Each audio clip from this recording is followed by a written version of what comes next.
stock market se da khone sangsil laga tawgadoi se khona bazar da salaga pot leiba zon budu ga samane ho ima kaithen da haira se ima kaithen da khone sangma matam da ima kaithen da lai se mi de myam jami na tra mi me mayam jamaga su buyer amaga seller amaga mi ani khaktani habi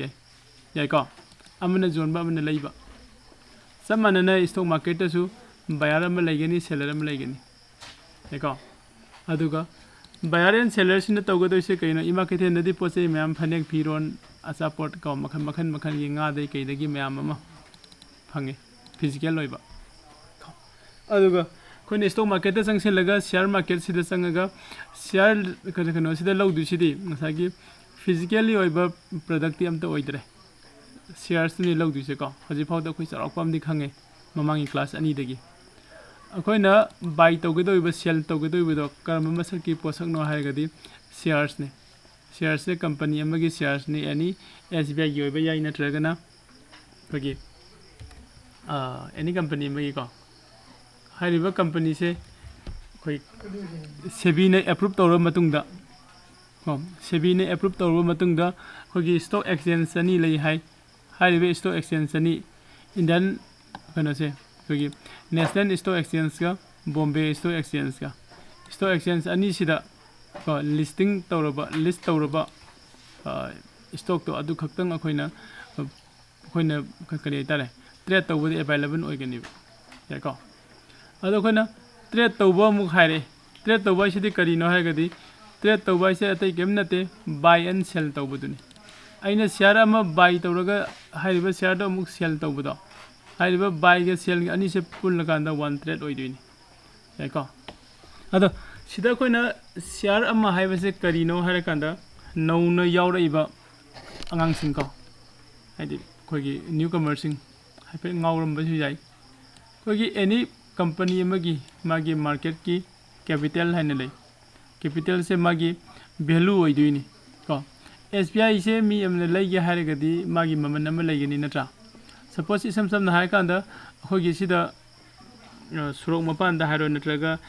Imphal ओमना खरा नक्सल लागे airport मयादा घरी गे अदोइदा लौ संगम अम लौगे हारगदी होजिकी मागी market की value अम लै मयामने लैनबा जोनबा value अम लैको ma'am हारिबदुगी value दुदगी अखोइना ताना लैगे फि यारोय दु हेन पीगे हाबि यादि जानने दु हेन पीबा हिसे को पिनिंगोय मार्केट की वैल्यू म लैजे दुइने अदो स्टॉक मार्केट सु सब मानना कंपनी अमगी मागी मार्केट की वैल्यू हाइना को मार्केट की कैपिटल हाइना लैगेनि हारिबा मागी मार्केट की कैपिटल से को डिवाइड तौथोकपा divide into small equal unit सब मानबा यामना पिकपा इक्वल यूनिट को डिवाइड तौथोगा थंबदुने अखोइना शेयर साइक तुइसे याको से खुद मना कांद ABC ने कंपनी में ले खलसी हाइबे ABC हाइबे कंपनी से सीगी मागी मार्केट की वैल्यू से 20 लाख ने लौरसे याको 20 लाख से इना मासे कम 20,000 शेयर्स खाइदो एबो अदुदि शेयर अमगी वैल्यू से क्या ओरमनी 100 ओरमनी को 100 into 20,000 तौरकांदा 20 लाख से तागनी को अदुदे इना ngसाigi हारिबा ABCD हारिबा कंपनी से सिगी 10 शेयर्स लैगे हारगदी इन 10 शेयर्स लैगे हारगदी 1000 रुपीस तो आई इन्वेस्ट तब मथौ तारे याको अदो हारिबा ABCD कंपनी सिगी हजि की मागी मार्केट की प्राइस से 1000 रुपीस नि खलसे शेयर अमगी वैल्यू आइना 10 शेयर्स लैरगा थमे आइना टोटल इन्वेस्ट तौरिसे 1000 रुपीस ने को अदो हारिबा 1000 रुपीस इन इन्वेस्ट तौरिसे मतमगी मतुंगिना ngसाigi शेयर अमगी वैल्यू 100 रुपीस ओरमदु 110 ओरकनी 120 ओरकनी 30 ओरकनी 40 ओरकनी तम तमना लागा 200 जोगिनी नत्रा अदे 300 जोगिनी 400 जोगिनी 500 जोगिनी को अदो नखोइना ख्वाइदगी हजि फाउदा मयामना को 100% प्रॉफिट लौबो याय हाइनरिसे शेयर मार्केट ते संगगा लॉन्ग टर्म दा इन्वेस्ट तौबदुनि हेको लॉन्ग टर्म है लॉन्ग टर्म ने long term means long term को long term hai kan dang ngasi leiraga hayeng profit lawraga lawthokpagi wakhanduma thadokpiba long term hai ga di aina ngasi je company gi share se lawraga thambase pura kano se hadi kaw thokpigiba aina company se hairibe xyz company gi share leiraga thami haisiba kawbai chang dum thambigiba leiraga dum langtho thamgiba mangi du banate ko nangna leiraga thamgrabane nangi oiduini ngalai tana sum jenguraga di market ki up down gi matungina kitang khak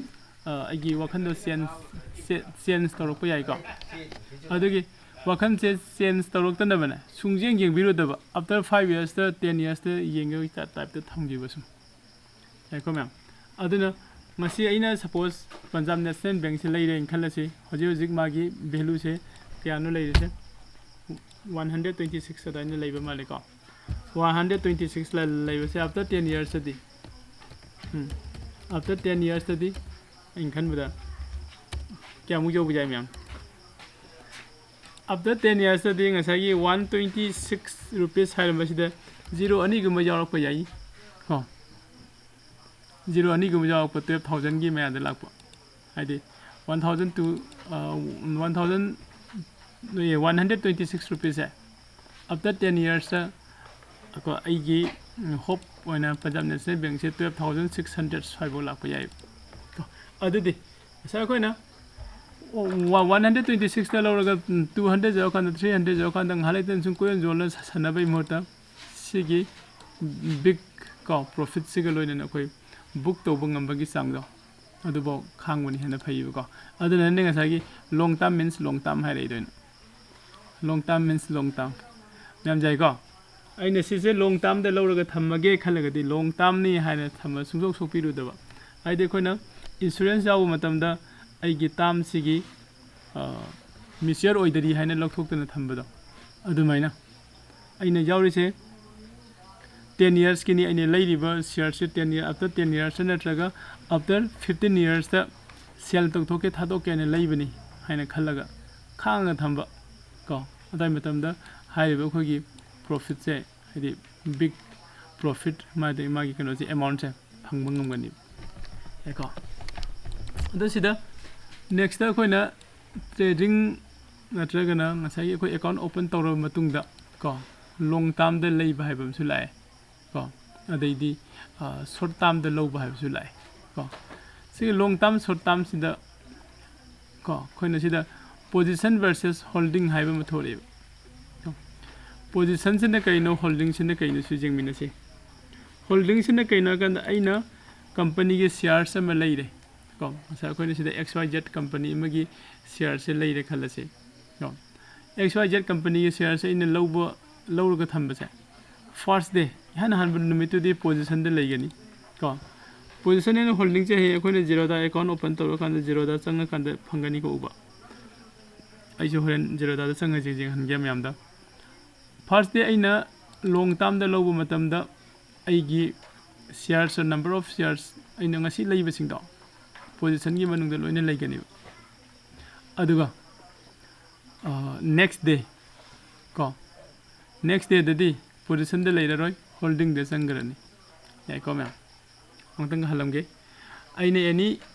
company अमगी stock अमगी shares share अम लेब मतमदा first day हन हनब निमितुदी position दा लेगनी अदुगा position दगी अना लेहौबसे नेक्स्ट डे नोंगाला कांददी होल्डिंग द मतोमदंग ऑटोमेटिकली चंगमनी होल्डिंग द लेगिबदैदी अदुम अना सेल तौदेबा होल्डिंग द अदुम लेगनी बास याको अतोपमना शॉर्ट टर्म को शॉर्ट टर्म से लौरगा अना ट्रेड तौरेबा शॉर्ट टर्म द लौबसे इंट्राडे ओइबा याई हाइदि डेली ट्रेड ओइबा याई हफ्ता अमगी ओइबा याई 3 months के ओइबा याई को नत्रगा 15 days के ओइबा याई ख्वाइदगी सांगबदा 3 months को शॉर्ट टर्म द 3 months की ओइना अइना लौरगा थंबसे सिसिना पोजीशन द ngasisu पोजीशन द लेगनी हायंगसु पोजीशन द लेगनी पूरा आइगी 3 days 3 months जौद्रि बाउद अइना लौरिबा वैलिडिटी मतुंगिना मासे वैलिडिटी लेगनी को अइना लौरिदो अदि एक्सपायरी ओइबा गाइनसु लेरि हायंग कोना तम तम लाखिनी मैम दो अदुगी मतुंगिना पोजीशन से मासे 15 days की लेबा याई 1 week की लेबा याई नत्रगना पूरा 1 month की लेबा याई ꯀꯣ ꯑꯗꯨꯅ ꯉꯁꯥꯏ ꯑꯩꯈꯣꯏꯅ ꯁꯤꯗ ꯄꯣꯖꯤꯁꯟꯁ ꯑꯦꯟ ꯗ ꯍꯣꯜꯗꯤꯡ ꯍꯥꯏꯅ ꯂꯥꯛꯑꯦ ꯑꯗꯨꯒ ꯑꯩꯅ ꯇ꯭ꯔꯦꯠ ꯇꯧꯒꯦ ꯅꯠꯇ꯭ꯔꯒꯅ ꯑꯩ ꯂꯣꯡ ꯇꯥꯝꯗ ꯂꯩꯔꯒ ꯑꯩ ꯏꯟꯚꯦꯁ ꯇꯧꯒꯦ ꯈꯣꯠꯀꯦ ꯍꯥꯏꯕ ꯃꯌꯥꯝ ꯑꯃ ꯂꯥꯛꯑꯦ ꯍꯥꯏꯔꯤꯕꯁꯤꯡꯁꯦ ꯑꯩꯈꯣꯏꯅ ꯇꯧꯒꯦ ꯍꯥꯏꯔꯒꯗꯤ ꯑꯩꯈꯣꯏꯗ ꯇ꯭ꯔꯦꯗꯤꯡ ꯑꯦꯟ ꯗ ꯗꯤꯃꯦꯠ ꯑꯦꯀꯥꯎꯟ ꯍꯥꯏꯕ ꯑꯃ ꯗꯔꯀꯥꯔ ꯑꯣꯏꯌꯦꯕ ꯌꯥꯏꯀꯣ ꯑꯗꯨꯒꯤ ꯍꯥꯏꯔꯤꯕ ꯇ꯭ꯔꯦꯗꯤꯡ ꯑꯦꯟ ꯗ ꯗꯤꯃꯦꯠ ꯑꯦꯀꯥꯎꯟꯁꯦ ꯁꯤꯁꯦ ꯑꯩꯈꯣꯏꯅ ꯁ꯭ꯇꯣꯛ ꯕ꯭ꯔꯣꯀꯔ ꯍꯥꯏꯕ ꯒ꯭ꯔꯨꯞ ꯑꯃꯃꯨꯛ ꯊꯣꯛꯑꯦ ꯁ꯭ꯇꯣꯛ ꯕ꯭ꯔꯣꯀꯔꯁꯤꯁꯨ ꯑꯦꯅꯤ ꯃꯤ ꯑꯃꯅ ꯍꯦꯛꯇ ꯑꯣꯏꯕ ꯌꯥꯗꯦ ꯁ꯭ꯇꯣꯛ ꯕ꯭ꯔꯣꯀꯔ ꯑꯣꯏꯕꯁꯤꯁꯨ ꯁꯦꯕꯤꯒꯤ ꯑꯌꯥꯕ ꯌꯥꯎꯔꯒ ꯁꯦꯕꯤꯒꯤ ꯇꯥꯔꯝ ꯑꯦꯟ ꯀꯟꯗꯤꯁꯟ ꯁꯦꯕꯤꯒꯤ ꯔꯨꯜ ꯑꯦꯟ ꯔꯦꯒꯨꯂꯦꯁꯟ ꯃꯌꯥꯝ ꯑꯃ ꯐꯣꯂꯣ ꯇꯧꯔꯕ ꯃꯇꯨꯡꯗ ꯀꯣ ꯑꯩꯈꯣꯏꯒꯤ ꯁ꯭ꯇꯣꯛ ꯕ꯭ꯔꯣꯀꯔꯁꯦ ꯑꯣꯏꯗꯣꯏꯅꯤ ꯕ꯭ꯔꯣꯀꯔ ꯍꯥꯏꯔꯒꯗꯤ ꯃꯌꯥꯝ ꯈꯪꯉꯤꯗꯨꯅꯤ ꯕ꯭ꯔꯣꯀꯔ ꯍꯥꯏꯗꯤ ꯃꯌꯥꯏꯗ ꯆꯥꯕ ꯄꯥꯔꯇꯤꯗꯨꯅꯤ ꯃꯣꯏꯒꯤꯗꯤ ꯃꯥꯡꯕ ꯑꯝꯇ ꯂꯩꯇꯦ ꯀꯣ ꯁ꯭ꯇꯣꯛ ꯕ꯭ꯔꯣꯀꯔꯁꯤꯅ ꯀꯩꯗꯧꯗꯣꯏꯅꯣ ꯃꯥꯒꯤ ꯇ꯭ꯔꯦꯗꯤꯡ ꯑꯦꯀꯥꯎꯟ ꯑꯃ ꯃꯌꯥꯝꯗ ꯑꯩꯈꯣꯏꯒꯤ ꯇ꯭ꯔꯦꯗꯔ ꯅꯠꯇ꯭ꯔꯒ ꯏꯟꯚꯦꯁꯇꯔꯁꯤꯡꯗ ꯄꯤꯗꯣꯏꯅꯦ ꯇ꯭ꯔꯦꯗꯤꯡ ꯑꯦꯀꯥꯎꯟ ꯑꯃ ꯌꯥꯏꯀꯣ ꯑꯗꯨꯒ ꯃꯥꯅ ꯇꯧꯍꯧꯗꯣꯏꯁꯦ ꯉꯁꯥꯏꯒꯤ ꯁ꯭ꯇꯣꯛ ꯕ꯭ꯔꯣꯀꯔꯁꯤꯅ ꯇꯧꯗꯣꯏꯁꯦ ꯁꯤ ꯁꯄꯣꯁ ꯖꯦꯔꯣꯗꯥꯁꯤꯅ ꯑꯩꯅ ꯈꯜꯂꯁꯤ ꯖꯦꯔꯣꯗꯥꯒꯤ ꯀꯝꯄꯅꯤꯁꯤꯅ ꯑꯩꯈꯣꯏꯗ ꯇꯧꯔꯤꯁꯦ ꯀꯩꯅꯣ ꯃꯥꯁꯤꯅ ꯌꯥꯝꯅ ꯅꯨꯡꯉꯥꯏꯕ ꯇ꯭ꯔꯦꯠ ꯇꯧꯕ ꯃꯇꯝꯗ ꯌꯥꯝ ꯅꯨꯡꯉꯥꯏꯕ ꯑꯩꯈꯣꯏꯅ ꯍꯣꯜꯗꯤꯡ ꯊꯝꯕꯁꯨ ꯌꯥꯕ SIP ꯂꯧꯒꯦꯁꯨ ꯌꯥꯕ ꯑꯗꯩꯗꯤ IPOꯒꯤ ꯌꯦꯡꯒꯦꯁꯨ ꯌꯥꯕ ꯃꯥꯔꯀꯦꯠ ꯑꯦꯅꯥꯂꯥꯏꯁ ꯇꯧꯒꯦꯁꯨ ꯌꯥꯕ ꯑꯗꯨꯒꯨꯝꯕ ꯌꯥꯝ ꯐꯖꯕ ꯇ꯭ꯔꯦꯗꯤꯡꯒꯤ ꯄ꯭ꯂꯦꯠꯐꯣꯝ ꯑꯃ ꯑꯩꯈꯣꯏꯗ ꯄꯤꯌꯦꯕ ꯃꯥꯅ ꯀꯣ ꯑꯗꯨ ꯄꯤꯔꯕ ꯃꯇꯨꯡꯗ ꯀꯣ ꯃꯌꯥꯝꯅ ꯆꯪꯉꯒ ꯑꯗꯨꯗ ꯇ꯭ꯔꯦꯠ ꯇꯧꯔꯤꯁꯤꯡꯗꯣ ꯑꯗꯨꯒꯤ ꯇ꯭ꯔꯦꯠꯀꯤ ꯆꯥꯔꯖ ꯈꯔ ꯂꯧꯔꯤꯕ ꯌꯥꯝꯅ ꯑꯄꯤꯛꯄ ꯑꯦꯃꯥꯎꯟꯗ ꯑꯗꯨꯒꯤ ꯑꯦꯃꯥꯎꯟꯁꯤꯡꯗꯣ ꯂꯧꯔꯒ ꯃꯣꯏꯅ ꯃꯌꯥꯏꯗ ꯆꯥꯕꯅꯦꯕ ꯕ꯭ꯔꯣꯀꯔ ꯑꯅꯤꯅ ꯌꯥꯏꯀꯣ ꯑꯗꯣ ꯍꯥꯏꯔꯤꯁꯤꯗ ꯖꯦꯔꯣꯗꯥ ꯑꯦꯀꯥꯎꯟꯁꯤ ꯑꯩꯈꯣꯏꯅ ꯍꯧꯖꯤꯛꯐꯥꯎ ꯁꯤꯖꯤꯟꯅꯕꯗ ꯌꯥꯝꯅ ꯅꯨꯡꯉꯥꯏꯕ ꯑꯦꯀꯥꯎꯟꯅꯤ ꯀꯣ ꯌꯥꯝꯅ ꯍꯦꯜꯗꯤ ꯑꯣꯏꯕ ꯑꯗꯨꯒ ꯍꯦꯜꯗꯤ ꯑꯩꯈꯣꯏ ꯁꯤꯖꯤꯟꯅꯕ ꯅꯨꯡꯉꯥꯏꯕꯀꯣ ꯌꯥꯝꯅ ꯁꯤꯖꯤꯟꯅꯕꯗ ꯌꯥꯝꯅ ꯏꯖꯤ ꯑꯣꯏꯕ ꯍꯥꯏꯇꯥꯔꯦ ꯀꯣ ꯑꯗꯨꯒ ꯁ꯭ꯇꯦꯕꯜ ꯑꯣꯏꯕ ꯀꯣ ꯑꯗꯨꯝꯕ ꯈꯔ ꯃꯥꯒꯤ ꯂꯩꯈꯔꯦ ꯑꯗꯨ ꯁꯤꯃ ꯂꯩꯔꯦ ꯑꯗꯣ ꯁꯄꯣꯁ ꯑꯩꯉꯣꯟꯗ ꯖꯦꯔꯣꯗꯥ ꯑꯦꯀꯥꯎꯟ ꯑꯃ ꯂꯩꯔꯦ ꯈꯜꯂꯁꯤ ꯖꯦꯔꯣꯗꯥ ꯑꯦꯀꯥꯎꯟꯁꯤ ꯂꯩꯔꯀꯥꯟꯗ ꯉꯁꯥꯏꯒꯤ ꯑꯩꯈꯣꯏꯒꯤ ꯁꯤꯗ ꯄꯣꯖꯤꯁꯟ ꯑꯦꯟ ꯗ ꯍꯣꯜꯗꯤꯡꯗꯣ ꯁꯤ ꯖꯦꯔꯣꯗꯥ ꯑꯦꯀꯥꯎꯟꯗ ꯑꯗꯨꯝ ꯐꯪꯒꯅꯤꯀꯣ ꯑꯗꯨꯅ ꯑꯩꯅ ꯀꯝꯄꯅꯤ ꯑꯃꯒꯤ ꯁꯤꯌꯥꯔꯁ ꯈꯔ ꯂꯩꯔꯒ ꯊꯝꯃꯤꯗꯣ ꯍꯣꯜꯗꯤꯡꯗ ꯂꯥꯛꯑꯅꯤ ꯑꯗꯨꯒ ꯑꯩꯅ ꯀꯝꯄꯅꯤ ꯑꯃꯒꯤ ꯁꯤꯌꯥꯔ ꯈꯔ ꯂꯩꯔꯒ ꯊꯝꯃꯒꯗꯤ ꯑꯩꯁꯦ ꯁꯤꯌꯥꯔ ꯍꯣꯜꯗꯔ ꯍꯥꯏꯔꯒ ꯈꯪꯅꯔꯛꯀꯅꯤ ꯌꯥꯏꯀꯣ ꯃꯌꯥꯝ ꯑꯩꯅ ꯁꯤꯌꯥꯔ ꯈꯔ ꯍꯣꯜ ꯇꯧꯔꯒ ꯊꯝꯃꯤꯁꯦ ꯁꯤꯌꯥꯔ ꯈꯔ ꯍꯣꯜ ꯇꯧꯔꯒ ꯊꯝꯕ ꯃꯤꯁꯦ ꯑꯩꯈꯣꯏꯅ ꯁꯤꯌꯥꯔ ꯍꯣꯜꯗꯔ ꯍꯥꯏꯔꯒ ꯈꯪꯅꯒꯅꯤ ꯀꯣ ꯍꯥꯏꯔꯤꯕꯁꯤꯒꯤ ꯁꯤꯌꯥꯔ ꯍꯣꯜꯗꯔꯁꯦ ꯁꯤꯁꯦ ꯑꯣꯅꯔꯁꯤꯞꯁꯨ ꯑꯣꯏꯗꯣꯏꯅꯤ ꯀꯅꯥꯒꯤ ꯑꯣꯅꯔꯁꯤꯞꯅꯣ ꯀꯝꯄꯅꯤ ꯃꯁꯥꯃꯛꯇꯨꯒꯤ ꯀꯝꯄꯅꯤꯗꯨꯃꯛꯀꯤ ꯑꯣꯅꯔꯁꯤꯞꯁꯨ ꯑꯩꯉꯣꯟꯗ ꯐꯪꯒꯅꯦꯕ ꯌꯥꯏꯀꯣ ꯀꯃꯥꯏꯅꯅꯣ ꯁꯄꯣꯁ ꯑꯩꯅ ꯂꯧ ꯄꯔꯤ ꯑꯃ ꯑꯩꯅ ꯂꯩꯔꯒ ꯊꯝꯃꯗꯤ ꯂꯧ ꯄꯔꯤꯗꯨꯒꯤ ꯄꯇꯥꯗꯣ ꯑꯩꯒꯤ ꯃꯤꯡꯗ ꯄꯥꯜꯂꯒ ꯂꯩ ꯆꯨꯝꯃꯤꯀꯣ ꯃꯌꯥꯝ ꯑꯗꯨꯃꯥꯏꯅ ꯇꯧꯔꯒ ꯆꯞ ꯃꯥꯟꯅꯅ ꯑꯩꯅ SBIꯒꯤ ꯁꯤꯌꯔꯁꯦ 1000 ꯁꯤꯌꯔꯁ ꯂꯩꯔꯒ ꯊꯝꯃꯒꯗꯤ ꯑꯩꯁꯨ SBIꯒꯤ ꯑꯣꯅꯔꯁꯤꯞꯇꯣ ꯑꯩꯉꯣꯟꯗ ꯐꯪꯒꯅꯦꯕ ꯀꯣ SBI ꯀꯝꯄꯅꯤꯁꯤꯅ ꯃꯥꯒꯤ ꯑꯦꯅꯨꯋꯦꯜꯒꯤ ꯐꯪꯁꯟ ꯇꯧꯔꯛꯄ ꯃꯇꯝꯗ ꯑꯩꯉꯣꯟꯗ ꯏꯟꯚꯥꯏꯇꯦꯁꯟ ꯀꯥꯔꯗ ꯌꯧꯔꯛꯀꯅꯤ ꯐꯪꯁꯟꯗꯣ ꯃꯣꯏꯒꯤ ꯑꯦꯅꯨꯋꯦꯜ ꯐꯪꯁꯟꯗꯣ ꯌꯥꯎꯕꯤꯌꯨ ꯍꯥꯏꯅꯀꯣ ꯑꯗꯩꯗꯤ ꯑꯇꯣꯞꯄ ꯑꯃꯅ SBIꯒꯤ ꯕꯦꯡꯛꯗꯨꯅ ꯀꯝꯄꯅꯤꯁꯤꯅ ꯆꯍꯤꯒꯤ ꯑꯣꯏꯅ ꯃꯣꯏꯒꯤ ꯖꯦꯅꯔꯦꯜ ꯕꯣꯗꯤ ꯃꯤꯇꯤꯡ ꯐꯝꯃꯒ ꯃꯣꯏꯒꯤ ꯂꯥꯛꯏꯕ ꯇꯔꯟ ꯑꯣꯚꯔ ꯃꯌꯥꯝꯗꯣ ꯍꯥꯏꯗꯤ ꯃꯥꯒꯤ ꯄ꯭ꯔꯣꯐꯤꯠ ꯃꯌꯥꯝ ꯆꯍꯤꯒꯤ ꯃꯥꯅ ꯇꯥꯜꯂꯤꯕ ꯄ꯭ꯔꯣꯐꯤꯠ ꯃꯌꯥꯝꯗꯣ ꯑꯗꯨꯗꯒꯤ ꯀꯝꯄꯅꯤꯒꯤ ꯁꯤꯌꯥꯔꯁꯤꯡꯁꯤꯗ ꯁꯤꯌꯥꯔ ꯑꯃꯒꯤ ꯂꯨꯄꯥ ꯀꯌꯥ ꯈꯥꯏꯁꯤꯒꯦ ꯍꯥꯏꯕꯁꯦ ꯃꯣꯏꯅ ꯃꯤꯇꯤꯡꯗꯨꯗ ꯗꯤꯁꯥꯏꯠ ꯇꯧꯔꯒ ꯄꯥꯁ ꯇꯧꯔꯕ ꯃꯇꯨꯡꯗ ꯑꯩꯅ ꯍꯣꯜ ꯇꯧꯔꯒ ꯊꯝꯃꯤꯕ SBIꯒꯤ ꯁꯤꯌꯥꯔꯁꯤꯡꯗꯣ ꯑꯗꯨꯒꯤ ꯑꯩꯈꯣꯏꯗ ꯗꯤꯕꯤꯗꯦꯟ ꯍꯥꯏꯅ ꯈꯪꯅꯕ ꯕꯣꯅꯁꯀꯤ ꯇꯥꯏꯞꯇ ꯆꯍꯤ ꯈꯨꯗꯤꯡꯒꯤ ꯑꯩꯈꯣꯏꯗ ꯄꯩꯁా ꯈꯔ ꯄꯤꯔꯛꯀꯅꯤ ꯀꯣ ꯁꯤꯌꯥꯔ ꯑꯃꯃꯝꯗ ꯂꯨꯄꯥ 5 ꯄꯤꯔꯁꯨ 10 ꯄꯤꯔꯁꯨ ꯁꯤꯌꯥꯔ ꯃꯁꯤꯡ ꯌꯥꯝꯃꯀꯥꯟꯗꯗꯤ ꯌꯥꯝ ꯐꯪꯉꯦ ꯀꯣ ꯑꯁꯤꯗ ꯉꯁꯥꯏꯒꯤ ꯂꯥꯛꯇꯣꯏꯁꯦ ꯁꯥꯔ ꯃꯣꯏꯅ ꯄꯤꯔꯤꯕ ꯄꯩꯁꯥꯗꯣ ꯑꯩꯒꯤ ꯍꯣꯜ ꯇꯧꯔꯒ ꯊꯝꯃꯤꯕ ꯁꯤꯌꯥꯔꯒꯤ ꯄ꯭ꯔꯥꯏꯁꯇꯨꯗꯒꯤ ꯀꯛꯍꯧꯗꯣꯏꯔꯥ ꯍꯥꯏꯕ ꯀꯣꯏꯁꯟ ꯂꯩꯔꯒꯁꯨ ꯁꯤꯌꯥꯔꯒꯤ ꯄ꯭ꯔꯥꯏꯁꯇꯒꯤ ꯀꯛꯍꯧꯔꯣꯏꯀꯣ ꯃꯌꯥꯝ ꯀꯛꯍꯧꯔꯣꯏ ꯃꯣꯏꯅ ꯄꯤꯔꯤꯕ ꯄꯩꯁꯥꯗꯨꯗꯤ ꯑꯍꯦꯟꯕꯅꯤ ꯄꯩꯁꯥꯁꯦ ꯑꯩꯒꯤ ꯖꯦꯔꯣꯗꯥ ꯑꯦꯀꯥꯎꯟꯗ ꯆꯪꯉꯣꯏ ꯑꯩꯒꯤ ꯖꯦꯔꯣꯗꯥ ꯑꯦꯀꯥꯎꯟꯗ ꯂꯤꯡꯛ ꯇꯧꯔꯤꯕ ꯕꯦꯡꯛ ꯑꯦꯀꯥꯎꯟꯗꯣ ꯑꯗꯨꯗ ꯀꯣ SBIꯒꯤ ꯀꯝꯄꯅꯤꯗꯒꯤ ꯗꯥꯏꯔꯦꯛ ꯑꯩꯒꯤ ꯐꯪꯐꯝ ꯊꯣꯛꯄ ꯕꯣꯅꯁ ꯑꯩꯒꯤ ꯍꯥꯏꯗꯤ ꯗꯤꯕꯤꯗꯦꯟ ꯍꯥꯏꯔꯤꯁꯦ ꯗꯥꯏꯔꯦꯛ ꯑꯩꯒꯤ ꯑꯦꯀꯥꯎꯟꯗ ꯊꯥꯖꯤꯜꯂꯛꯀꯅꯤ ꯌꯥꯏꯀꯣ ꯑꯗꯨꯅ ꯑꯩꯈꯣꯏꯅ ꯁꯤꯌꯥꯔ ꯂꯩꯔꯒ ꯊꯝꯃꯒ ꯁꯤꯌꯥꯔ ꯍꯣꯜꯗꯔ ꯑꯣꯏꯕꯒꯤ ꯀꯥꯟꯅꯕꯁꯦ ꯁꯤꯌꯥꯔꯒꯤ ꯄ꯭ꯔꯥꯏꯁꯇꯣ ꯏꯟꯀ꯭ꯔꯤꯖ ꯇꯧꯔꯛꯑꯀꯥꯟꯗ ꯑꯗꯨꯒꯤ benefit lꯧꯕꯗꯨ ꯈꯛꯇꯪ ꯅꯠꯇꯅ ꯀꯣ ꯆꯍꯤ ꯑꯣꯏꯅ ꯕꯣꯅꯁꯀꯤ ꯇꯥꯏꯞꯇ ꯗꯤꯕꯤꯗꯦꯟ ꯍꯥꯏꯅ ꯑꯦꯃꯥꯎꯟ ꯈꯔ ꯑꯃꯁꯨ ꯐꯪꯒꯅꯤ ꯃꯌꯥꯝ ꯌꯥꯕ꯭ꯔꯣ ꯀꯣꯏꯁꯟ ꯍꯪꯅꯤꯡꯕ ꯂꯩꯕ꯭ꯔꯣ ꯃꯌꯥꯝ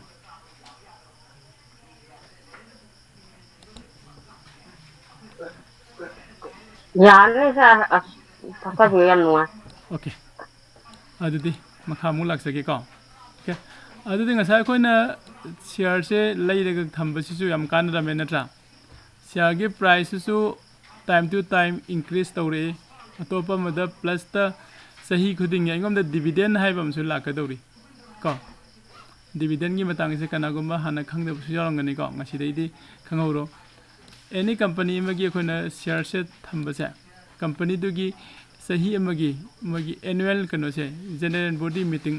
ꯆꯍꯤ ꯑꯃꯒꯤ ꯃꯣꯏꯒꯤ ꯖꯦꯅꯔꯦꯜ ꯕꯣꯗꯤ ꯃꯤꯇꯤꯡꯁꯦ ꯇꯧꯔꯕ ꯃꯇꯨꯡꯗ ꯃꯣꯏꯒꯤ ꯂꯥꯛꯏꯕ ꯇꯔꯟ ꯑꯣꯚꯔꯗꯣ ꯑꯗꯨꯗꯒꯤ ꯍꯟꯗꯛꯇꯤ ꯑꯩꯈꯣꯏꯒꯤ ꯄ꯭ꯔꯣꯐꯤꯠꯁꯦ ꯁꯨꯃꯥꯏꯅ ꯂꯩꯔꯦ ꯑꯗꯨꯗꯤ ꯁꯤꯌꯔ ꯍꯣꯜꯗꯔꯁꯤꯡꯁꯤꯗ ꯁꯤꯌꯔ ꯑꯃꯒꯤ ꯂꯨꯄꯥ 10 ꯄꯤꯒꯤꯁꯤ 10 ꯄꯤꯒꯤꯁꯤ 30 ꯄꯤꯒꯤꯁꯤ 100 ꯄꯤꯒꯤꯁꯤ ꯍꯥꯏꯕꯁꯦ ꯑꯗꯨꯃꯥꯏꯅ ꯃꯣꯏ ꯗꯤꯁꯥꯏꯠ ꯇꯧꯔꯒ ꯑꯩꯈꯣꯏꯒꯤ ꯁꯦꯚꯤꯡ ꯑꯦꯀꯥꯎꯟꯗ ꯗꯥꯏꯔꯦꯛ ꯊꯥꯖꯤꯜꯂꯛꯀꯅꯤ ꯀꯣ ꯁꯤꯃ ꯂꯩꯔꯦ ꯑꯗꯣ ꯁꯥꯔ ꯑꯁꯤꯗ ꯑꯩꯈꯣꯏꯅ ꯉꯔꯥꯡ ꯅꯍꯥꯟꯗꯒꯤ ꯋꯥꯔꯤꯁꯦ ꯁꯨꯝ ꯁꯥꯔꯛꯄꯗ ꯁꯤꯌꯔ ꯂꯩꯕ ꯁꯤꯌꯔ ꯍꯣꯜꯗꯔ ꯂꯣꯡ ꯇꯥꯝꯗ ꯂꯩꯕ ꯁꯣꯔꯠ ꯇꯥꯝꯗ ꯂꯩꯕ ꯃꯌꯥꯝꯗꯤ ꯍꯥꯏꯔꯦ ꯀꯣ ꯑꯗꯣ ꯁꯤꯌꯔꯁꯦ ꯑꯩꯈꯣꯏꯅ ꯂꯩꯕꯁꯦ ꯑꯦꯅꯤ ꯇꯥꯏꯝꯗ ꯂꯩꯕ ꯌꯥꯕ꯭ꯔꯥ ꯀꯣꯏꯁꯟꯅꯤꯀꯣ ꯑꯦꯅꯤ ꯇꯥꯏꯝꯗ ꯂꯩꯕ ꯌꯥꯕ꯭ꯔꯥ ꯅꯨꯃꯤꯗꯥꯡꯗ ꯈꯪꯗꯦ ꯅꯨꯡꯊꯤꯟꯗ ꯈꯪꯗꯦ ꯑꯌꯨꯛ ꯈꯪꯗꯦ ꯍꯦꯛꯇ ꯑꯩꯅ ꯁꯪꯕ ꯃꯇꯝꯗ ꯂꯩꯕ ꯌꯥꯕ꯭ꯔꯥ ꯍꯥꯏꯔꯒꯗꯤ ꯑꯗꯨꯒꯤ ꯑꯟꯁꯔꯗꯤ ꯅꯣꯅꯤꯀꯣ ꯖꯦꯁ ꯅꯠꯇꯦ ꯅꯣꯅꯤ ꯁ꯭ꯇꯣꯛ ꯃꯥꯔꯀꯦꯠꯀꯤ ꯃꯇꯝ ꯍꯥꯏꯕ ꯑꯃ ꯂꯩ ꯇꯥꯏꯝ ꯀꯣ ꯃꯥꯔꯀꯦꯠ ꯑꯋꯥꯔ ꯑꯃ ꯌꯥꯏꯀꯣ ꯑꯩꯈꯣꯏꯒꯤ ꯏꯝꯐꯥꯜꯒꯤ ꯂꯩꯔꯤꯕ ꯈ꯭ꯋꯥꯏꯔꯝꯕꯟ ꯕꯖꯥꯔꯒꯤꯁꯨ ꯃꯥꯔꯀꯦꯠꯀꯤ ꯇꯥꯏꯝ ꯂꯩ ꯅꯠꯇ꯭ꯔꯥ ꯑꯌꯨꯛ ꯑꯉꯟꯕꯗꯒꯤ ꯍꯧꯔꯒ ꯅꯨꯡꯗꯥꯡꯋꯥꯏ ꯄꯨꯡ ꯀꯌꯥ ꯐꯥꯎꯅꯣ 3 ꯐꯥꯎ ꯑꯣꯏꯕ꯭ꯔꯥ 9 ꯐꯥꯎ ꯑꯣꯏꯕ꯭ꯔꯥ 10 ꯐꯥꯎ ꯑꯣꯏꯕ꯭ꯔꯥ ꯂꯩꯔꯝꯒꯅꯤ ꯍꯥꯏꯗꯤ ꯑꯍꯤꯡ ꯆꯨꯞꯄ ꯃꯥꯔꯀꯦꯠ ꯍꯥꯡꯗꯦꯕ ꯑꯗꯨꯃꯥꯏꯅ ꯇꯧꯔꯒ ꯁ꯭ꯇꯣꯛ ꯃꯥꯔꯀꯦꯠꯀꯤꯁꯨ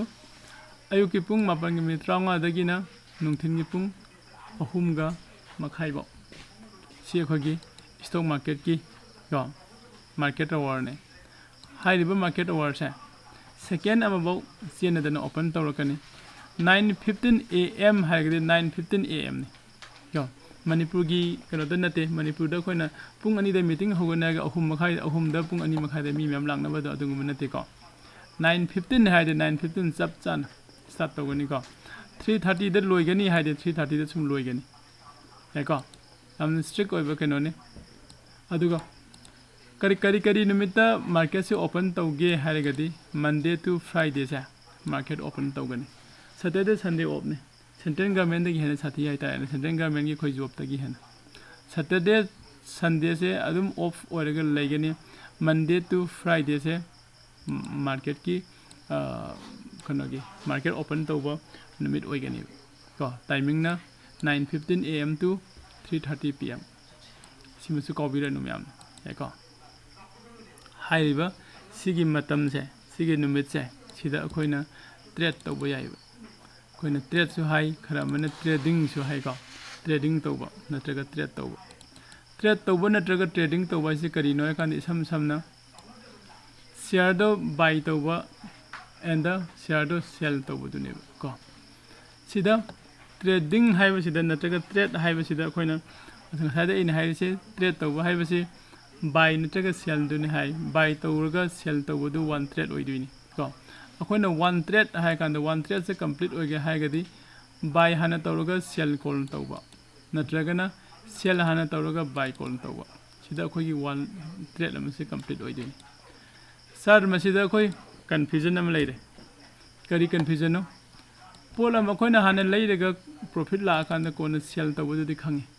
ꯁꯤ ꯁꯄꯣꯁ ꯑꯩ ꯏꯁꯥꯃꯛ ꯋꯥꯡꯉꯨꯗꯒꯤꯅꯤ ꯋꯥꯡꯉꯨꯗꯒꯤ ꯑꯩꯈꯣꯏ ꯉꯥ ꯐꯥꯕ ꯃꯇꯝꯗ ꯐꯥꯝ ꯁꯤꯠꯂꯛꯄ ꯃꯇꯝꯗ ꯁꯤꯗ ꯑꯩꯅ ꯉꯥꯁꯤ ꯍꯣꯡꯅ ꯀꯦꯖꯤꯗ 250ꯗ ꯂꯩꯔꯒ ꯄꯨꯔꯛꯑꯦ ꯈꯜꯂꯁꯤ ꯏꯝꯐꯥꯜꯗ 300ꯗ ꯌꯣꯜꯂꯦ ꯈꯜꯂꯣ ꯀꯣ ꯄ꯭ꯔꯣꯐꯤꯠꯅꯤ ꯆꯨꯝꯃꯤꯀꯣ ꯃꯌꯥꯝ ꯑꯗꯨꯕꯨ ꯁ꯭ꯇꯣꯛ ꯃꯥꯔꯀꯦꯠꯁꯤꯗ ꯇꯧꯔꯤꯁꯦ ꯁꯤꯁꯨ ꯁꯤꯌꯔ ꯑꯃ ꯑꯩꯅ ꯍꯣꯡꯉꯤꯉꯩꯗ ꯕꯥꯏ ꯇꯧꯔꯒ ꯇꯥꯡꯉꯀꯥꯟꯗ ꯁꯦꯜ ꯇꯧꯕ ꯌꯥꯏ ꯀꯣ ꯑꯗꯨ ꯁꯤ ꯑꯩꯈꯣꯏꯒꯤ ꯇ꯭ꯔꯦꯗꯤꯁꯅꯦꯜ ꯀꯩꯅꯣꯅꯤ ꯕꯤꯖꯤꯅꯦꯁꯅꯦ ꯍꯥꯏꯇꯥꯔꯦ ꯑꯗꯨꯕꯨ ꯁꯤꯒꯤ ꯕꯤꯖꯤꯅꯦꯁꯁꯤꯒꯤ ꯑꯣꯟꯅ ꯇꯩꯅꯕꯗ ꯁ꯭ꯇꯣꯛ ꯃꯥꯔꯀꯦꯠꯇ ꯑꯩꯈꯣꯏꯒꯤ ꯔꯤꯌꯦꯜ ꯂꯥꯏꯐꯇ ꯑꯣꯏꯗꯕ ꯑꯃ ꯂꯩꯔꯤꯀꯣ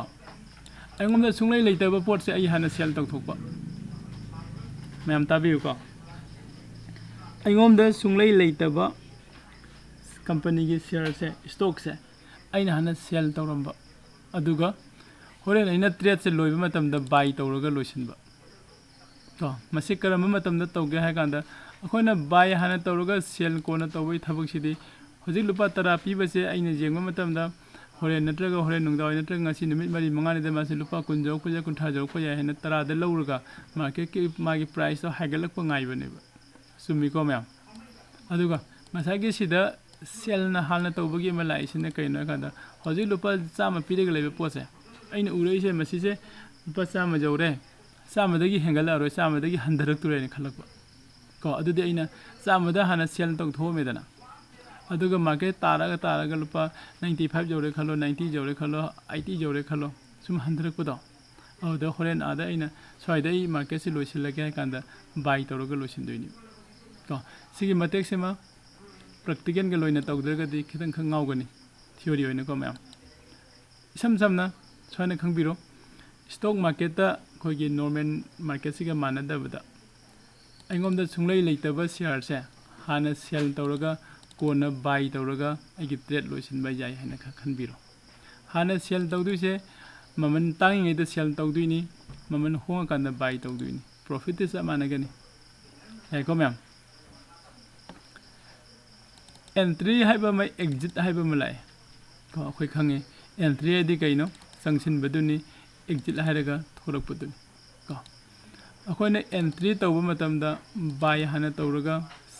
को अदुगा सेल तौरगा एग्जिट तौरकपा याय अतोपा अमने एंट्री तौबा मतमदा सेल हाना तौरगा कोना बाय तौरगा थोरकपा याय को अदो ngसाइगी सिगी एंट्री लौबा मतमदा हाना सेल तौबा कोना बाय तौबसे सिगी पॉइंट सिने मयाम खितंग गाउगदोइसे को सर अइगोमदा सुंगलै लेतबा शेयर्स तो अइना कमाइना हाना सेल तौदुइनो हाइबको अदुबो मसे स्टॉक मार्केट याय अखोइना अकाउंट ओपन तौरबा मतुंगदा प्रैक्टिकली अखोइ टेस्ट तौमिनसे को डे टाइम दा यानी को मैम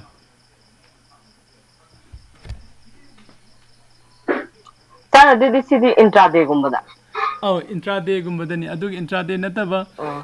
कनोदसु लै हयें खोइ स्विंग ट्रेड गुंब तौबदसु याय स्विंग गुंबा ऑप्शन गुंबदा स्विंग ऑप्शन ऑप्शन हादो ऑप्शन नत्रगा फीचर्स अदु सनाबदसु यागनी अदु स्विंग दसु यागनी अखोले अखोले वालेते अदु ngसागी अखोइना सिदा हाइरैबा XYZ कंपनी एनी कंपनी एमा को ममांगदसु अखोइ क्लास ता पनगरे सेबी हाइबा मसदा लाय सेबी से करिनो security and exchange board of India को इंडिया की मासे बोर्ड अमने सिक्योरिटी एंड एक्सचेंज हाइरगना कोई लैरिबा कनो मैम से अखोइ सिदा स्टॉक एक्सचेंज हाइ नत्रा इन ngसां के स्टॉक एक्सचेंज हाइ से NSE हाइबा म BSE हाइबा म लै को सिगी एक्सचेंज सिना तौरै थबक से सिगी स्टॉक की खक्तंग नतना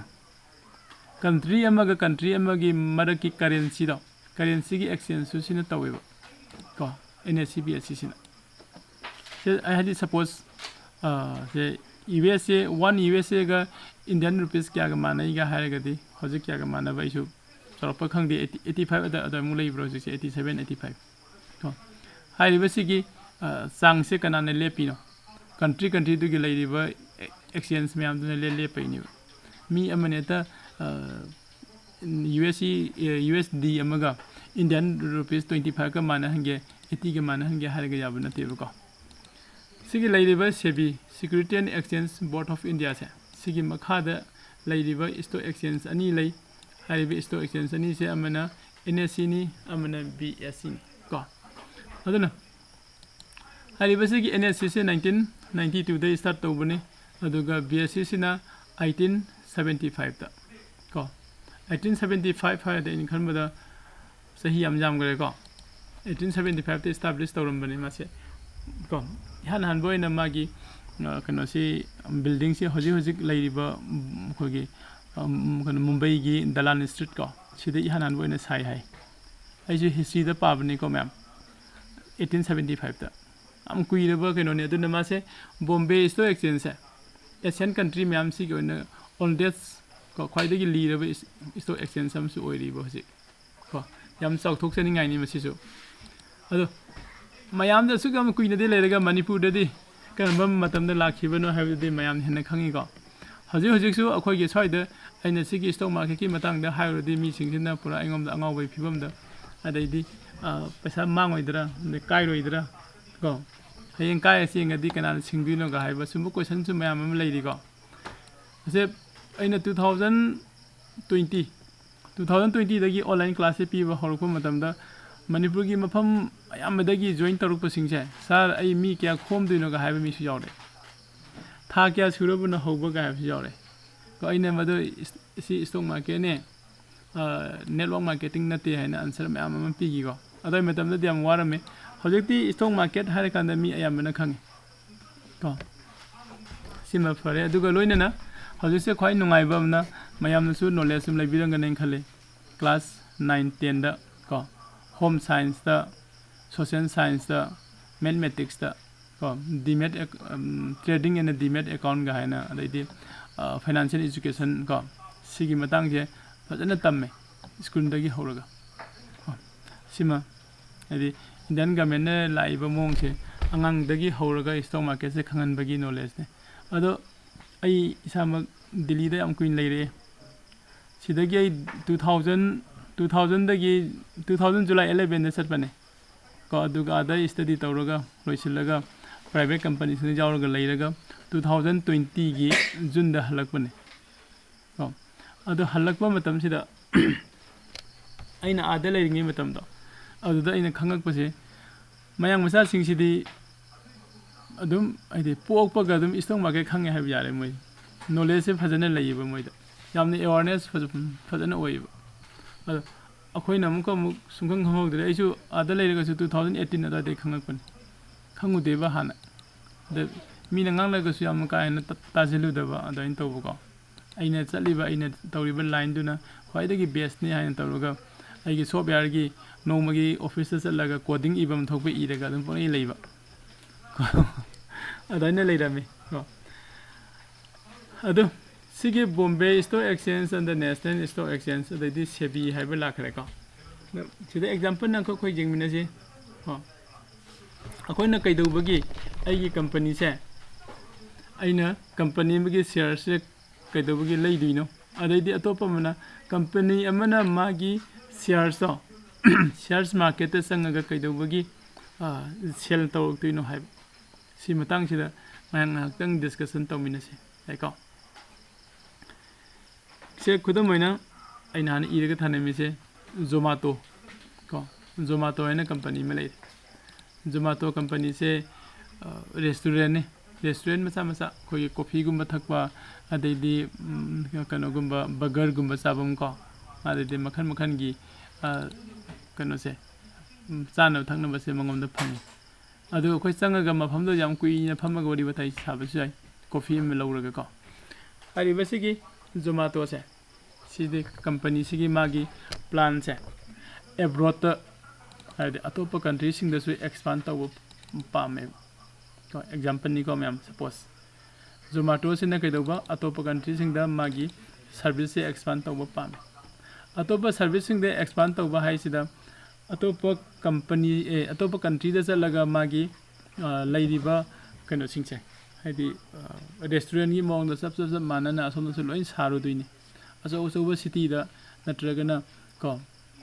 ꯁꯤꯇꯤ ꯃꯆꯥ ꯃꯆꯥꯗ ꯆꯪꯉꯒ ꯃꯥꯒꯤ ꯀꯥꯟꯅꯒꯗꯧꯕ ꯃꯐꯝꯗ ꯆꯪꯉꯒ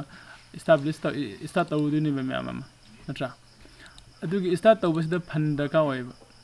ꯐꯟꯁꯦ ꯂꯨꯄꯥ 1,000 ꯑꯣꯏꯔꯔꯣꯏ ꯏꯟ ꯇꯥꯔꯝꯁ ꯑꯣꯐ ꯀꯔꯣꯔꯗ ꯑꯣꯏꯔꯅꯦꯕ ꯊꯥꯎꯖꯟꯁ ꯀꯔꯣꯔ ꯀꯥꯏꯅꯀꯣ ꯑꯗꯩꯗꯤ ꯊꯥꯎꯖꯟꯁ ꯂꯥꯛ ꯀꯔꯣꯔ ꯀꯥꯏꯅ ꯑꯗꯨꯒꯤ ꯇꯥꯏꯞꯇ ꯂꯥꯛꯈ꯭ꯔꯅꯦꯕ ꯀꯣ ꯑꯗꯨꯒꯤ ꯂꯥꯛꯏꯕ ꯃꯉꯣꯝꯗ ꯀꯝꯄꯅꯤꯁꯤꯗ ꯃꯥꯅ ꯑꯦꯕ꯭ꯔꯣꯗꯇ ꯆꯠꯂꯒ ꯑꯦꯛꯁꯄꯥꯟ ꯇꯧꯖꯔꯨꯒꯦ ꯍꯥꯏꯕ ꯃꯇꯝꯁꯤꯗ ꯃꯉꯣꯟꯗ ꯗꯔꯀꯥꯔ ꯑꯣꯏꯔꯛꯏꯕ ꯑꯦꯃꯥꯎꯟꯗꯣ ꯐꯟꯗꯣ ꯃꯥꯒꯤ ꯀꯝꯄꯅꯤꯗ ꯈꯔꯗꯤ ꯂꯩꯔꯦ ꯈꯜꯂꯁꯤ ꯀꯣꯟꯅꯗ꯭ꯔꯦ ꯈꯜꯂꯣ ꯑꯗ ꯂꯩꯔꯤꯕ ꯈꯔꯗꯨꯅ ꯏꯁꯇꯥꯔꯠ ꯇꯧꯔꯨꯔꯒꯁꯨ ꯄꯨꯂꯞ ꯊꯥꯗꯣꯛꯈ꯭ꯔꯒꯗꯤ ꯀꯝꯄꯅꯤꯒꯤ ꯃꯥꯒꯤ ꯕꯦꯛꯕꯣꯟꯗꯣ ꯏꯁꯇ꯭ꯔꯣꯡ ꯑꯣꯏꯗ꯭ꯔꯒꯗꯤ ꯃꯥꯒꯤꯁꯨ ꯑꯃꯨꯛ ꯁꯣꯏꯔꯛꯄ ꯌꯥꯕ ꯑꯗꯨꯝꯕ ꯂꯩꯕꯗꯒꯤ ꯀꯣ ꯃꯥꯁꯤꯅ ꯀꯩꯗꯧꯔꯒꯦ ꯀꯥꯟꯗ ꯁ꯭ꯇꯣꯛ ꯑꯦꯛꯁꯆꯦꯟꯖꯇ ꯆꯪꯉꯒ ꯃꯥꯒꯤ ꯀꯝꯄꯅꯤꯁꯤ ꯀꯝꯄꯅꯤꯗꯨꯒꯤ ꯁꯤꯌꯔꯁꯇꯣ ꯁꯦꯜ ꯇꯧꯅꯕ ꯆꯪꯉꯛꯇꯣꯏꯅꯦꯕ ꯀꯣ ꯁꯦꯜꯁ ꯇꯧꯕ ꯃꯤꯟꯁ ꯂꯤꯁꯇꯤꯡ ꯇꯧꯕ ꯂꯥꯛꯇꯣꯏꯅꯤ ꯃꯃꯥꯡꯗ ꯑꯩꯈꯣꯏꯅ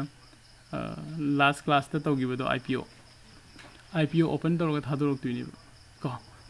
ꯑꯗꯨꯕꯨ ꯃꯥꯅ ꯉꯁꯥꯏꯒꯤ ꯃꯥꯒꯤ ꯀꯝꯄꯅꯤꯒꯤ ꯁꯤꯌꯔꯁꯦ IPO open tꯧꯔꯒ listed ꯇꯧꯕ ꯀꯣ stock marketꯀꯤ ꯃꯅꯨꯡꯗ ꯅꯠꯇ꯭ꯔꯒ share marketꯇ listed ꯇꯧꯔꯛꯄ ꯍꯥꯏꯕꯁꯦ ꯍꯦꯛꯇ ꯑꯩ ꯑꯗꯨ ꯇꯧꯔꯒꯦ ꯍꯦꯛꯇ ꯌꯥꯕꯁꯨ ꯅꯠꯇꯦꯕ ꯀꯣ ꯀꯗꯥꯏꯗ ꯑꯗꯨ ꯀꯃꯥꯏꯅ ꯌꯥꯔꯛꯀꯅꯤ ꯍꯥꯏ ꯀꯥꯟꯗ ꯉꯁꯥꯏꯒꯤ ꯁꯤꯗ ꯑꯩꯈꯣꯏꯅ ꯂꯩꯈꯤꯕ SEBI Security Exchange Board of India ꯀꯣ Security Exchange Board of India ꯁꯤꯒꯤ ꯃꯥꯒꯤ rule and regulation term and condition ꯃꯌꯥꯝꯗꯣ ꯂꯣꯏꯅ fulfill ꯑꯣꯏꯔꯕ ꯃꯇꯨꯡꯗ ꯀꯣ ꯃꯥꯁꯤꯅ ꯏꯟꯗꯤꯌꯥꯒꯤ ꯂꯩꯔꯤꯕ stock exchange ꯑꯅꯤ NSE ꯅꯠꯇ꯭ꯔꯒ BSE ꯑꯅꯤꯁꯤꯒꯤ ꯃꯔꯛꯇ ꯅꯠꯇ꯭ꯔꯒꯅ ꯑꯅꯤꯃꯛꯇ ꯃꯥꯒꯤ ꯁꯤꯌꯔꯁꯦ ꯂꯤꯁ ꯇꯧꯖꯒꯦ ꯍꯥꯏꯕꯁꯤ ꯌꯥꯗꯣꯏꯅꯦꯕ ꯌꯥꯏꯀꯣ ꯑꯗꯨꯗꯤ ꯈ꯭ꯋꯥꯏꯗꯒꯤ ꯏꯝꯄꯣꯔꯇꯦꯟ ꯑꯣꯏꯁꯦ ꯀꯩꯅꯣ SEBIꯒꯤ ꯑꯌꯥꯕ ꯌꯥꯎꯗꯅ SEBIꯒꯤ ꯄꯔꯃꯤꯁꯟ ꯌꯥꯎꯗꯅ ꯃꯥꯒꯤ ꯀꯝꯄꯅꯤꯒꯤ ꯁꯤꯌꯔꯁꯦ NSE ꯅꯠꯇ꯭ꯔꯒ BSEꯗ listed tꯧꯕ ꯌꯥꯗꯦꯕ listing tꯧꯕ ꯌꯥꯗꯦꯕ ꯀꯣ ꯑꯗꯨꯅ ꯀꯝꯄꯅꯤ ꯑꯃ ꯑꯩꯈꯣꯏꯅ ꯂꯩꯕ ꯃꯇꯝꯗ ꯃꯥꯒꯤ ꯁꯤꯌꯔꯁꯦ ꯂꯩꯕ ꯃꯇꯝꯗ ꯁꯥꯔ ꯁꯤꯒꯤ ꯁꯤꯌꯔꯁꯦ ꯑꯩꯅ ꯂꯩꯔꯤꯁꯦ ꯍꯌꯦꯡ ꯀꯝꯄꯅꯤꯁꯦ ꯃꯥꯡꯒꯗꯤ ꯑꯩ ꯀꯃꯥꯏꯅ ꯇꯧꯗꯣꯏꯅꯣ ꯍꯥꯏꯕ ꯀꯣꯏꯁꯟꯁꯦ ꯑꯁꯤꯃ ꯃꯌꯥꯝ ꯀꯣꯛꯇꯒꯤ ꯂꯧꯊꯣꯛꯄꯤꯈ꯭ꯔꯣ ꯀꯣ ꯀꯔꯤꯒꯤꯅꯣ ꯍꯥꯏꯔꯗꯤ ꯍꯥꯏꯔꯤꯕ ꯀꯝꯄꯅꯤꯗꯣ stock exchangeꯗ ꯂꯥꯛꯅꯕ ꯍꯣꯠꯅꯕ ꯃꯇꯝꯗ ꯃꯣꯏꯁꯨ ꯃꯌꯥꯝ ꯑꯃ ꯋꯥꯔꯒ ꯆꯪꯉꯛꯏꯅꯤ SEBIꯒꯤ term and condition ꯃꯌꯥꯝ ꯑꯃ ꯂꯣꯏꯅꯃꯛ ꯐꯣꯂꯣ ꯇꯧꯔꯒ ꯂꯣꯏꯅꯃꯛ fulfill ꯇꯧꯔꯀꯥꯟꯗ ꯆꯪꯁꯤꯜꯂꯛꯑꯒ NSE ꯅꯠꯇ꯭ꯔꯒ BSE ꯁꯤꯗ listing ꯇꯧꯔꯛꯏꯅꯦꯕ ꯁꯤꯗ listing ꯇꯧꯔꯛꯑꯕ ꯃꯇꯨꯡꯗ ꯉꯁꯥꯏꯒꯤ broker Zerodha ꯒꯨꯝꯕ brokerꯁꯦ ꯁꯤꯁꯤꯅ ꯃꯥꯒꯤ ꯀꯝꯄꯅꯤꯒꯤ ꯂꯤꯁꯁꯤꯡꯗꯣ ꯀꯩꯅꯣꯗ ꯁꯤꯌꯔꯁꯤꯡꯗꯣ ꯀꯩꯅꯣꯗ ꯑꯩꯈꯣꯏꯒꯤ stock share marketꯀꯤ ꯃꯅꯨꯡꯗ list ꯑꯃꯨꯛ ꯇꯧꯔꯛꯄ ꯌꯥꯏꯀꯣ list ꯇꯧꯔꯛꯄꯁꯦ ꯑꯩꯈꯣꯏꯅ ꯑꯍꯥꯟꯕꯗ ꯈꯪꯉꯤꯁꯦ IPO ꯁꯤꯅꯤ IPO ꯅ ꯊꯣꯛꯂꯛꯇꯣꯏꯅꯤ IPO ꯁꯤꯗ ꯑꯦꯅꯤ ꯑꯩꯈꯣꯏꯅ ꯄꯣꯠ ꯑꯃ ꯂꯩꯕ ꯌꯣꯟꯕ ꯍꯥꯏꯕꯗ buyer and seller ꯂꯩꯗꯣꯏꯅꯤꯀꯣ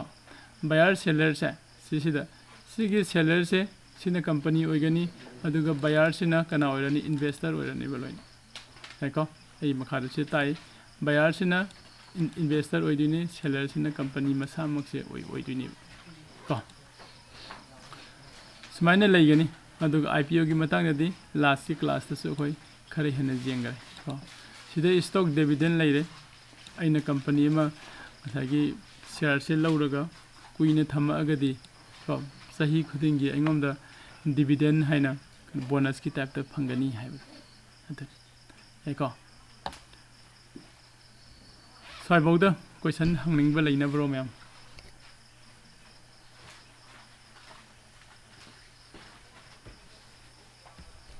ꯑꯗꯨ ꯑꯩ ꯁ꯭ꯋꯥꯏꯗ ꯂꯦꯞꯀꯦ ꯑꯗꯨꯒ ꯗꯤꯁꯀꯁꯟ ꯉꯥꯛꯇꯪ ꯇꯧꯃꯤꯟꯅꯁꯦ ꯌꯥꯏꯀꯣ